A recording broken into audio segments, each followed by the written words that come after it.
Today in our Christian Business Principles series, we're gonna talk about hope marketing versus faith marketing. What is the difference and which one you should operate with to pursue your marketplace success. It's all coming up for you in this episode. It's all about empowering you to become that Christian CEO that God has called you.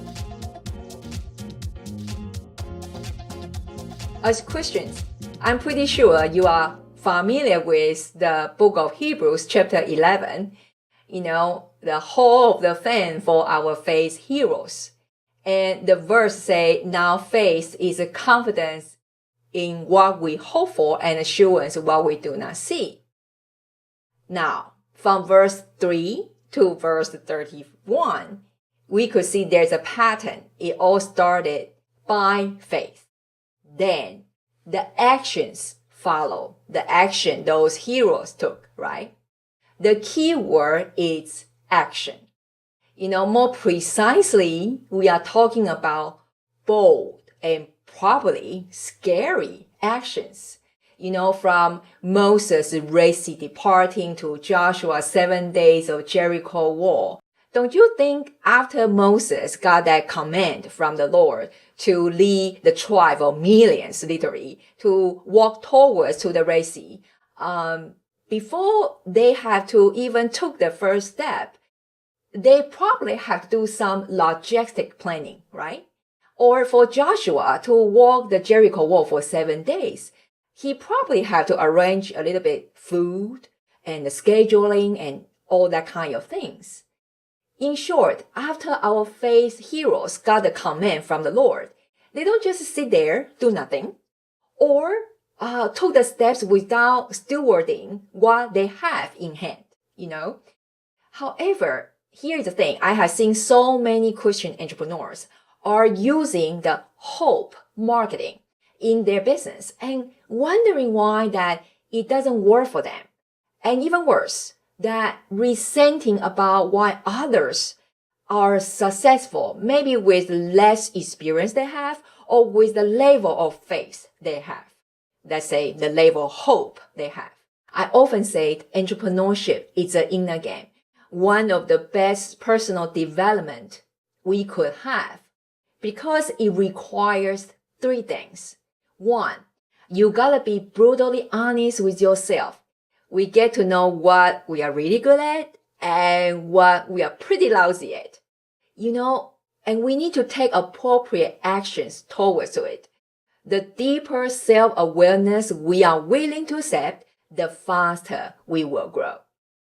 Number 2, you gotta embrace the uncomfortable change. To shout from the mountaintops and say that, hey, I'm going to promised land. It's easy. But just like Moses, what got him there won't get him to the promised land because he wasn't willing to speak to the rock. In the end, he still struck the rock. That was his comfort zone. Sounds familiar? If you want a different result for 2019, you need to do some change. Change the way you think, the way you do things. And you have to do this for a period of time till the new uncomfortable way become the new normal for you. And it requires determination, efforts, and accountability. Number 3, forget about DIY. Do yourself. I don't mean projects, I mean in this journey. Think about it. Even Jesus had inner circle of 12 disciples to accomplish what he wanted on earth and before his resurrection and beyond, right? So what do you think we can do differently? You need to be in a community which can steer you to the right direction and also with a common goal and similar level of growth that you are looking for. Iron sharpening iron is true. It's also a protection for you against the tricky game that devil plays so well and so often on us. You know what that is? Isolation. When you fall, which you will, the community will be able to pick you up.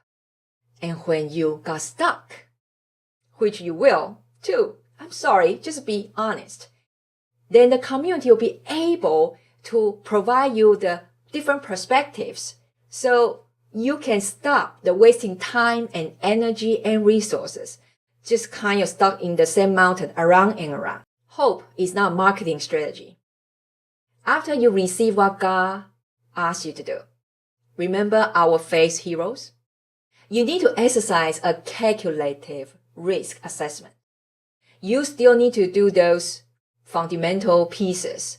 For example, in the online marketing world, that you have to do deep dive of your ideal client profile, pipeline building, lead generation, sales conversion, etc. You cannot just skip all those and you got the instruction from the Lord and you just sit there and hope that you will make sales or revenue from the thin air, right? Walk by faith in your business. It's after you do the great stewardship process, you know you will be stretched to the new level of growth and you need to take new and uncomfortable actions in order to get those fundamental pieces in place. Or you need to build up upon what you already have in order to scale up. Then you gotta take actions by faith, diligently, and obediently. If so, you will find that exceptional growth in the process because now your mindset shifts to the totally new level. One step closer to become that Christian CEO that God has asked you to become. And it's precisely what I'm doing here in this channel, to equip you to become so. Now, I gotta pre-warn you, though, in my last 10 years of coaching and consulting business, what I've seen is this. For those clients who has sustainable growth are the ones that are willing to go deep, to take uncomfortable actions and change the old patterns of doing and thinking about things. They also exercise a much better stewardship in their resources. And more importantly, they are not shying away to invest in themselves and in their business.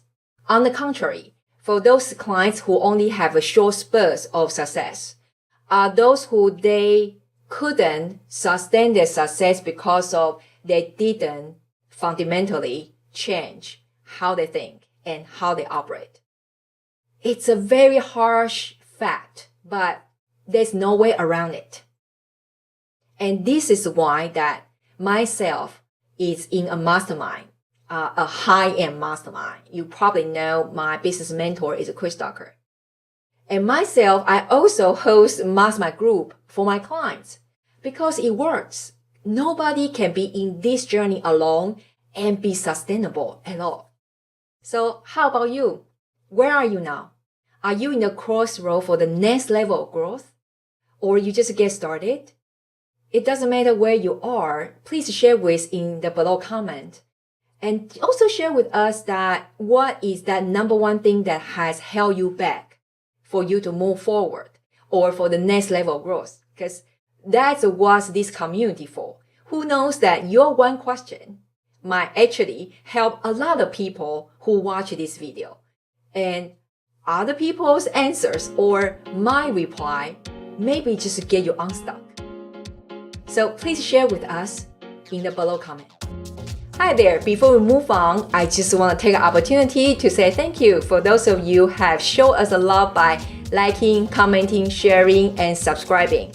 You know, it means the whole wide world to us, me and my team, that we work very hard on these videos. So thank you. And for those of you who haven't done so yet, what are you waiting for? Now is the time to do that.